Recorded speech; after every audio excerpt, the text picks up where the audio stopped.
Shalom. Salam. Kita buka langsung saja firman Tuhan dalam Roma 8 ayat yang ke-28. Roma 8 ayat yang ke-28. Kalau sudah dapat kita semua berdiri sama-sama. Roma 8 ayat 28. Kita baca ya, keras ya, supaya Tuhan dengar, kita dengar, karena Alkitab bilang apa? Iman timbul dari pendengaran akan firman Allah. Karena itu kita baca semua keras ya. Roma 8 ayat 28. 1, 2, 3.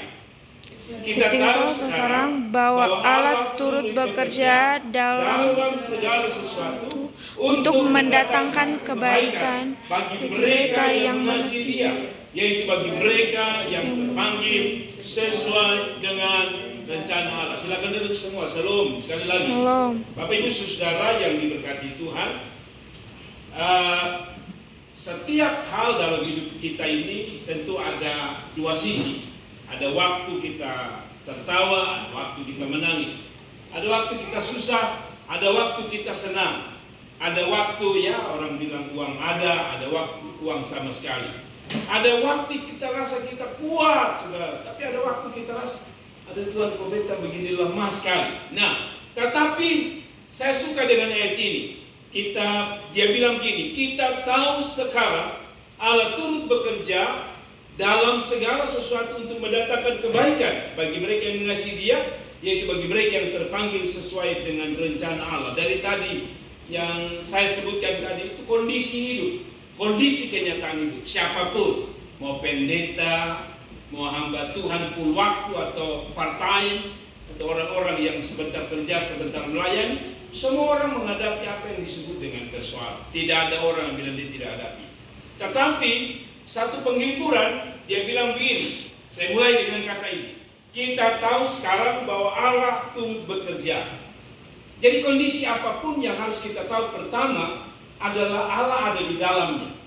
Allah turut bekerja. Ini yang menjadi pegangan kita. Jadi kondisi apapun Tuhan pakai itu untuk bekerja menolong kita. Jadi kembali dia bilang, Allah turut bekerja. Jadi pertama yang harus kita alami atau kita lakukan pada waktu kita alami tadi, senang ya tidak masalah, tapi waktu kita susah, waktu kita punya beban berat, maka yang pertama dikatakan Allah turut bekerja, artinya Allah dilibatkan. Jadi setiap manusia ini punya persoalan, tetapi bila Allah terlibat di dalamnya, pasti beres. Kalau Allah terlibat di dalamnya, sesulit apapun hidup kita, kalau Allah turut bekerja, pasti jadi. Jadi itu yang saya maksudkan, bahwa yang pertama Allah turut bekerja dalam segala sesuatu. Jadi Allah turut bekerja dalam segala sesuatu. Nah, pekerjaan Allah ini ya kalau manusia kita bisa lihat ya, dia bantu kita bisa lihat. Kalau itu pesta dia bantu potong bawang, kalau itu pesta dia bantu bikin tenda. Tetapi Allah itu roh, dari mana kita tahu Allah bekerja? Alkitab bilang, dia bilang gini, kita tahu sekarang Allah itu bekerja dalam segala sesuatu. Tadi kakak Jeffrey, jemaat yang lain belum datang, tapi ibu sekali bersaksi sedikit tentang sebuah persoalan. Nah, kadang-kadang Tuhan harus izinkan sebuah persoalan, itu yang dikatakan Tuhan pakai itu untuk bekerja. Jadi Tuhan itu bukan hanya pakai lewat apa yang dia bisa tindaki dari segi yang bisa kita lihat, tapi dalam masalah pun dia turut bekerja. Amen. Ya selalu saya bilang, Yusuf itu untuk dia bisa diangkat di Mesir, Tuhan bekerja dengan cara apa? Pakai masalah dia, yaitu dia dijual, dia dibuang. Nah, semua itu yang disebut Allah pakai segala sesuatu untuk mendatangkan kebaikan. Jadi Tuhan ini kadang-kadang pakai sesuatu yang kurang baik untuk menghasilkan yang baik. Ya, jadi sekali lagi Tuhan pakai yang kadang-kadang terasa kurang baik untuk mendatangkan yang baik. Contoh sederhana, ya, kalau saudara gigi sakit, pernah kalau kita ambil gula lalu kita kumur-kumur pakai gula, supaya maksudnya bilang sama itu ulat, nih lu manis jadi tidur dengan dia. Tidak toh? Nanti kita kasih gula, pasti yang terjadi apa? Tambah sakit. Nah Tuhan pun begitu. Kalau tambah kasih kita manis, hidup ini semua jalan normal, manis semua, maka kadang-kadang itu tidak menolong kita. Ya betul ya. Coba Bapak Ibu jalan di jalan yang rata, bagus, tidak ada jalannya lebar. Biasanya kita kurang berhati-hati.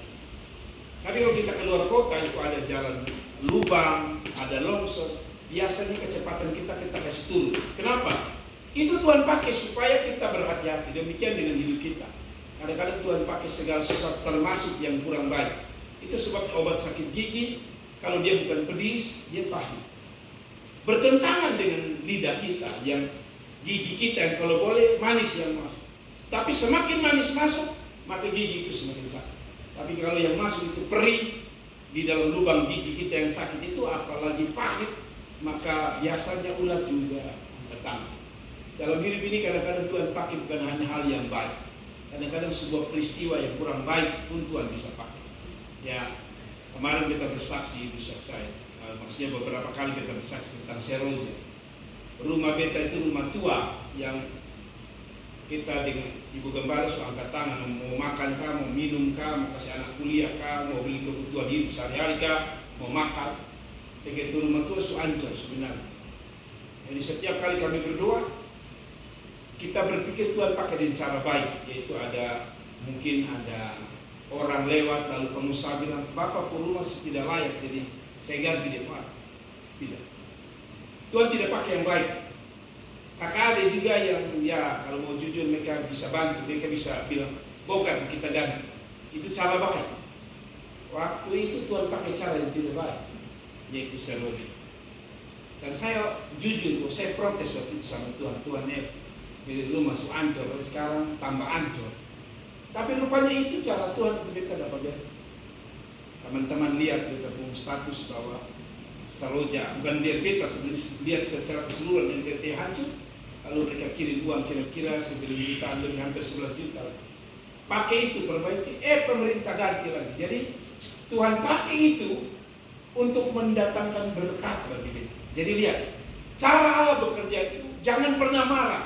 Kadang-kadang Tuhan pakai cara yang di luar akal kita. Ini rusak tambah kasihan. Ternyata itu membuat orang lain bisa melihat ke situ. Tanpa beta mengemis, orang bisa tergerak. Lihat, pertama, Allah turut bekerja. Pertanyaan selanjutnya yang selalu bertanya dalam ayat ini. Kalau dia turut bekerja, untuk apa dia bekerja? Atau dengan cara apa? Ya tadi beta bilang, dia pakai segala sesuatu. Kadang dia pakai anak ketemu anak, ya. Kadang dia pakai kita pasangan hidup, kadang dia pakai orang-orang di sekitar kita. Itu sebabnya Alkitab bilang apa? Besi menajamkan besi, manusia dengan manusia. Jadi Tuhan pakai banyak cara, bukannya persoalan. Tuhan pakai orang-orang di sekeliling kita untuk membentuk kita jadi orang yang baik atau menjadi sesuatu yang baik. Tapi mari kita lanjutkan. Dia bilang gini, Allah turut bekerja dalam segala sesuatu. Jadi jangan pernah marah, yang saya ingatkan kata ini. Kondisi apapun jangan pernah buru-buru salahkan Tuhan. Kalau ada peristiwa nanti terjadi atau sedang terjadi sebagai hamba Allah, saya kasih ingat, jangan coba-coba salahkan Tuhan cepat-cepat. Karena kadang-kadang itu Tuhan itu dia punya kasih jalan keluar itu beda dengan jalan kita. Tadi beta bilang, kalau beta marah Tuhan, sebenarnya beta kecewa, sebenarnya karena rumah itu sudah hancur. Tapi apa yang terjadi? Beta hanya berpikir, saya hanya berpikir kalau itu rumah jadi, satu-satu orang kasih berkat, beta hanya perbaiki di musik. Tapi kalau bapak mama belum lihat itu, beta sampai dapat kayu, sampai dapat seng, sampai dapat semen, bahkan beta dapat uang. Ngerti ya? Kalau waktu itu beta sudah cepat sadar, beta marah, mungkin Tuhan bilang, oke lah, kalau gitu lu cari doi sendiri kau perbaiki. Tapi beda. Yang kedua dia bilang gini, kita tahu sekarang Allah turut bekerja dalam segala sesuatu untuk mendatangkan kebaikan. Jadi tujuan Tuhan apa? Tuhan bekerja untuk apa? Pakai cara-cara yang tadi kurang enak untuk apa? Sebenarnya satu, untuk kebaikan. Ya, waktu kita masih kecil, kita tidak sekolah, kita kemana suka pukul. Itu beta paling jadi. Di sisi lain itu di rumah ada suara yang ketakutan. Mama tuh sudah bilang lu tidak sekolah lu lihat ya. Itu berarti ada kayu. Tapi di sekolah itu ada guru yang jahat. Betul ya? Apalagi kalau guru-guru jahat, kadang-kadang beta jengkel sekali. Jadi stres. Pergi ketemu guru jahat, pulang ketemu mama. Jadi tapi akhirnya betah saja. Lebih baik sekolah daripada dapat pukul. Tapi setelah sekarang mengerti, bisa baca Alkitab, ya bisa baca internet. Dari baca internet dapat pengetahuan, bisa bikin banyak hal, komputer. Baru kita duduk-duduk, betul ya. Orang tua ini marah-marah, ternyata ada tujuan baik. Potong guru toki-toki kita buka kepala dulu. Sekarang guru tak toki sedikit, ini bisa jadi masalah. Dulu zaman kita toki ini apa namanya, papan tulis. Dulu beta sempat jengkel, kepahitan beta sama guru. Satu waktu beta ketemu beta guru, lalu beta minta maaf dia. Karena beta khotbah dia angkat tangan, beta ku hati hancur. Lalu beta ketemu dia, kita bilang, ibu beta jujur, beta dulu marah ini. Ya, namanya Ibu Jahimo, orang Sabu tapi suaminya orang Alor, polisi. Jadi beta ibu beta marah itu. Tapi setelah beta jadi hamba Tuhan, sekolah baru seperti Tuhan sentil beta. Lihat, kalau dia sedang toki lu sudah belajar sungguh-sungguh. Kalau lu sudah belajar sungguh-sungguh, lu tidak pernah bisa sekolah Alkitab. Ngerti ya? Kadang-kadang Tuhan juga yang ketemu begitu. Tuhan kadang-kadang kasih kita hal yang kelihatan baik. Kadang-kadang dia pakai sesuatu yang menyakitkan kita, tapi sebenarnya dia tujuan baik. Ya. PR dulu masih ingat kita sekolah PR 1 belum selesai, 1 lagi. Rasanya banyak sekali. Orang kuliah juga selalu ngomel-ngomel dosen. Tapi sebenarnya tadi cara itu juga apa? Untuk mendatangkan kebaikan. Nah pertanyaannya, kalau Tuhan kerja, pasti dia kerja yang terbaik. Ketong saja kerja pasti mau yang baik. Apalagi Tuhan. Nah pertanyaan selanjutnya adalah ini. Saya baca lagi. Untuk mendatangkan kebaikan bagi mereka yang mengasihi Dia. Kalau begitu, untuk siapa dia bekerja? Atau untuk siapa dia bekerja mendatangkan kebaikan? Untuk semua orang mungkin. Tapi dari catatan ini tidak ternyata. Dia bilang, kalaupun dia buat kebaikan bagi mereka yang mengasihi Dia. Jadi kalau begitu, kita balik. Saya suka selalu di gereja pasti tahu ya. Saya selalu balik. Kalau balik ini ayatnya, bagaimana supaya dia bisa mendatangkan kebaikan? Mengasihi Dia. Atau sebaliknya kalau saya balik, mereka yang mengasihi Dia, Tuhan turut bekerja dan Tuhan pasti mendatangkan kebaikan. Ya kan? Mama Syokain waktu ini anak-anak masih kecil, makan saja makan pasti keluar cari uang. Ya kan?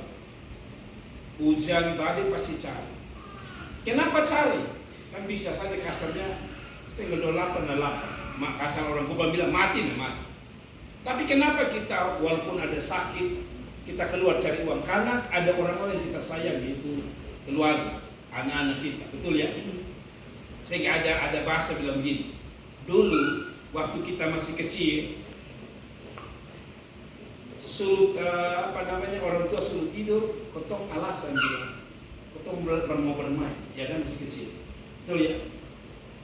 Suruh pergi sekolah, apalagi kalau kita mulai ada tanda-tanda, ada panas saja, su alasan, mama beta panas, kalau mama pegang sini, jadi lu karena mana? Beta suruh pergi sekolah. Dulu kita alasan satu kelemahan untuk supaya ketong istirahat, tapi setelah ketong jadi orang tua terbalik.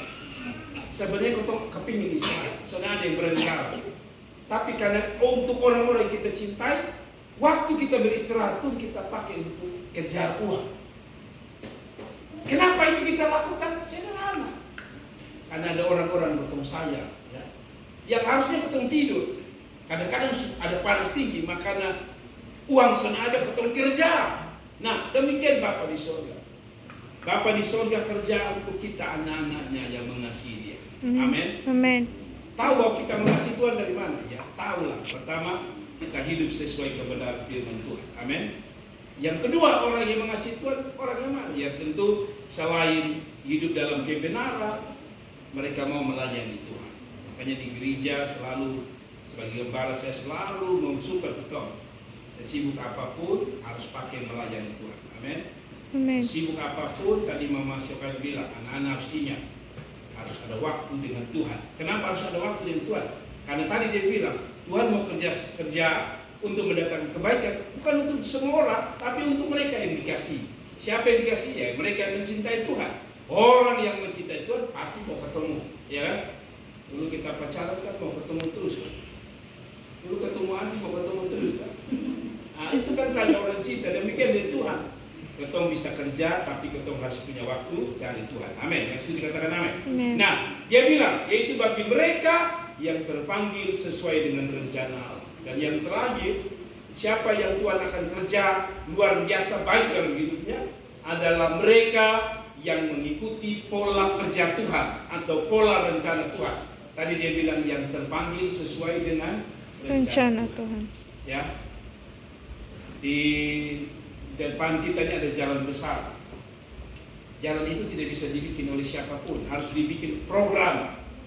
Mulai dari RT, tingkat RT naik, lalu diusul ke pusat, lalu dana itu turun. Ada programnya. Tuhan pun demikian. Kalau kita mau lihat Tuhan itu bekerja, kita bukan hanya melibatkan Tuhan, tapi kita ikut pola dan rencananya Tuhan. Amin. Kita bilang rancanganku bukan rancanganmu. Rancanganku beda dengan rencana saudara. Apa artinya?